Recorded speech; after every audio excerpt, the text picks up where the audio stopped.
That would explain the strength, but not the speed. My bet is a rogue warlock.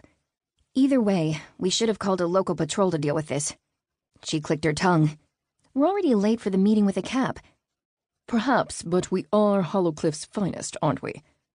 He turned her slightly to the side, showing her a billboard that featured a werewolf and a witch wearing clothes similar to theirs.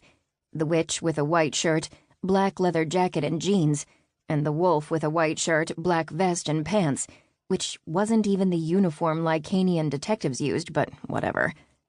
The billboard's big bold text read, "Apply today and become one of Hollowcliff's finest," followed by "Tegradian Police.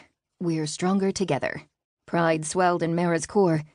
It didn't mix well with the need to roll her eyes. She was glad that interborough cooperation had an all-time high, but the unwanted attention could be a pain. Even then, as they dashed through the sky, some people pulled out their phones and took pictures of them, a mix of awe and curiosity on their faces. The memory of Professor Currenter's voice rang in her mind. Small actions can have enormous consequences, little fry. Grim tentacles slithered around her chest, squeezing it. How she wished she could speak to him again. It hurts how much you miss him, Bast stated quietly. Apparently she wasn't that good at keeping her feelings from him. Looking up and fully intending to tell her partner to mind his own business, she lost a breath to the beauty of Sebastian Day. Moon-white strands of hair fluttered wildly in the wind, whipping around the sharp lines of his cheekbones and squared jaw. His blue gaze matched the sky above, his attention fixed on the culprit. But there was more to Bast than just a pretty, scratch that, gorgeous semblance.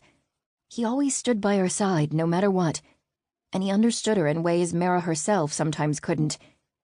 After everything they'd been through, the fairy was finally cracking her tough skin. And soon. Focus on the running maniac, she chided herself. Nah, view's much better from here, her siren replied. Forcing herself to glance down, Mera spotted the hooded man turning into a small street that led toward the 10th district. Great, she grumbled under her breath. Also known as the Scraps, the 10th district consisted of abandoned warehouses from the industrial age.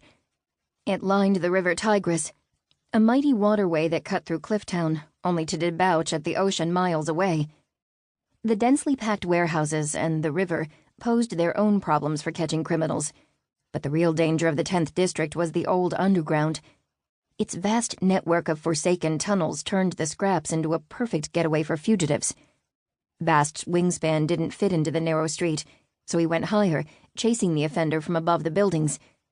Mera caught brief glimpses of the hooded man. Each time he passed under a concrete ledge, she couldn't tell if he would enter a building or keep going. The closer the constructions got to the line of water at the end of the street, the higher the chances that they harbored entrances to the old underground. We'll lose him. Hallie, you're going to throw up. What? A sharp force yanked her from behind, enveloping her in endless darkness. Mera floated amidst the night sky, drifting past stars that blinked in the distance. She couldn't tell up from down, and her stomach lurched at the sudden weightlessness. Her russet locks floated around her as a gripping cold bit at her fingers.